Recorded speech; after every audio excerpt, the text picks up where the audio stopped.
Higaan kinestyon ni Senadora Pia Cayetano ang validity ng sesyon kahapon ng Senado, kung saan deklarang bakante ang mga posisyon at nagtalaga ng bagong Senate President pro tempore at committee chairpersons.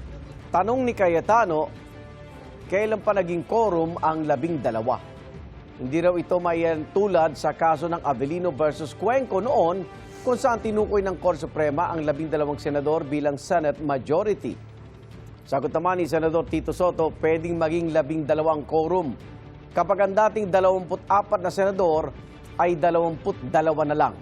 Sa kasalukuyan, 22 na lang ang senador dahil nakakulong si Senador Jinggoy Estrada dahil sa kasong plunder at nagtatago naman si Senador Ronald Bato de la Rosa dahil may arrest warrant mula sa International Criminal Court. Idineklara kahapon ng Senate minority na may quorum nang dumating si Senador Chis Escudero. Nilinaw naman ni Escudero na wala siyang sinasamahan o iniiwang grupo. Hindi raw ito tungkol sa loyalty o pagtataksil, kundi sa kanilang tungkulin sa Senado.